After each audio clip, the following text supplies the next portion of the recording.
भारतीय हिंदी ज्ञान में आप सभी लोगों का स्वागत है। आज के इस वीडियो में हम लोग साकेत की पंक्तियों को अर्थ सहित पढ़ेंगे। अगर आप लोग चैनल पर नए हैं तो सबसे पहले चैनल को सब्सक्राइब करें और बेल आइकन को प्रेस करें ताकि मेरे आने वाली सभी वीडियो का नोटिफिकेशन आप तक पहुंच सके। तो चलिए पढ़ना शुरू करते हैं। हम लोग साकेत के अष्टम सर्ग की पंक्तियों को अर्थ सहित पढ़ रहे हैं। साकेत एक महाकाव्य है और इसके लेखक हैं मैथिली शरण गुप्त।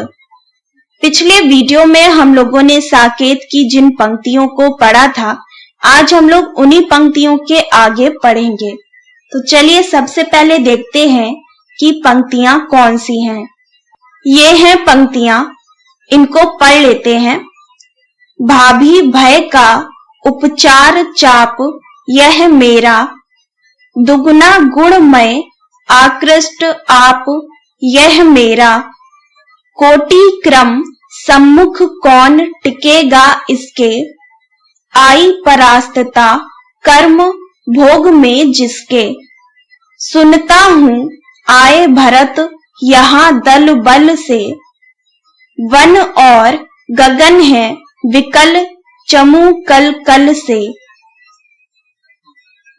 विनयी होकर भी करे ना आज अनय वे, विस्मय क्या है क्या नहीं स्वमात्र तनय वे, पर कुशल है कि असमर्थ नहीं है हम भी, जैसे को तैसे एक बार हो यम भी, हे आर्य आप गंभीर हुए क्यों ऐसे, निज रक्षा में भी तर्क उठा हो जैसे, आए होंगे यदि भरत कुमति वश वन में, तो मैंने यह संकल्प किया है मन में, उनको इस शर का लक्ष्य चुनूंगा क्षण में, प्रतिरोध आपका भी ना सुनूंगा रण में, ग्रह कलह शांत हो हाय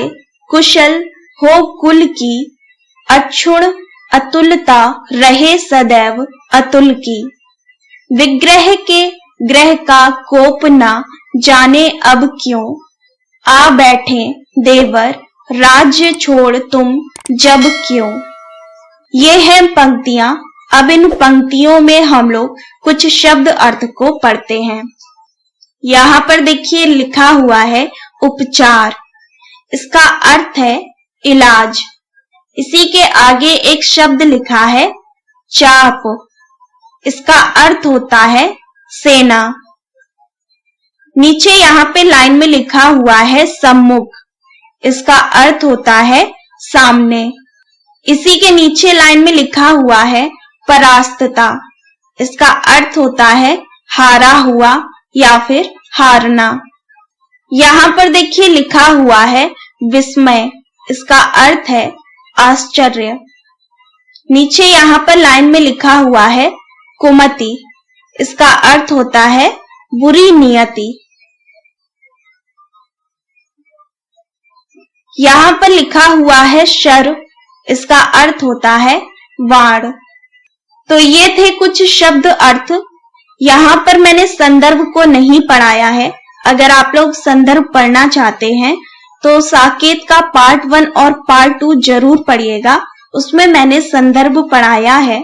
संदर्भ इन सभी पंक्तियों का एक रहेगा, उसमें कोई बदलाव नहीं होगा और प्रसंग पंक्तियों के अर्थ के हिसाब से बदलता जाएगा। तो मैंने यहाँ पे इन पंक्तियों का प्रसंग लिखा हुआ है। तो चलिए अब हम लोग प्रसंग को पढ़ते हैं। प्रस्तुत पंक्तियों में मैथिली शरण गुप्त जी ने चित्रकूट में स्थित पर्णकुटी पर लक्ष्मण जी, श्री राम जी और माता सीता जी विद्यमान हैं। यहाँ पर भरत वन में अपनी सेना के साथ पहुंच जाते हैं और इसका पता लक्ष्मण जी को चलता है। तब वह माता सीता जी और श्री राम जी को संबोधित करते हुए कहते हैं कि यदि भरत जी वन में गलत नियति के साथ आए हैं तो मैं इसका उत्तर उन्हें अपने बाण से दूंगा। यह है इन पंक्तियों का प्रसंग। अब हम लोग इन पंक्तियों के अर्थ को पढ़ते हैं।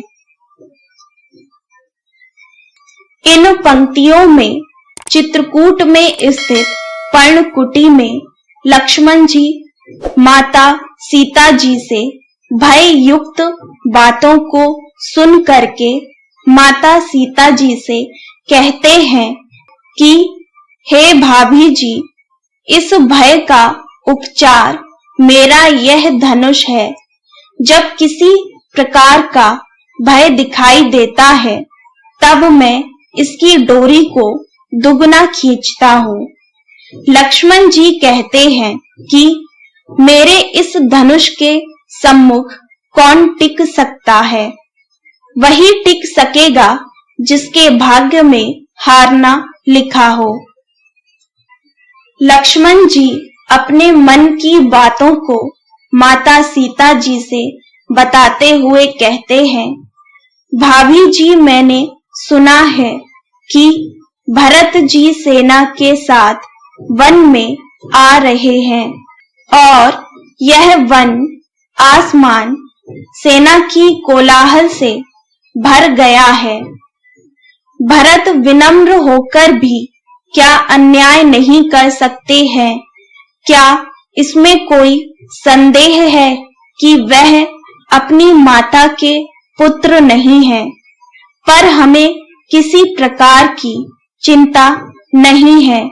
लक्ष्मण जी कहते हैं कि यह हमारे लिए प्रसन्नता की बात है कि हम शक्तिहीन नहीं हैं।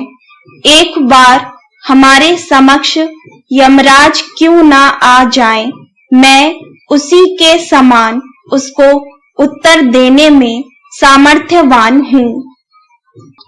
इतना कहने के बाद लक्ष्मण जी भगवान श्री राम जी को संबोधित करते हुए कहते हैं कि हे आर्य, आप मुझे कुछ गंभीर दिखाई पड़ते हैं।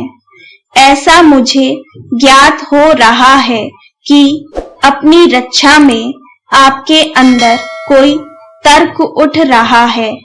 यदि भरत किसी प्रकार गलत नियति करके आ रहे हैं तो मैंने अपने मन में संकल्प कर लिया है कि मैं उनको एक क्षण में अपने बाण का निशाना बना लूंगा और आपके भी मना करने पर मैं नहीं मानूंगा।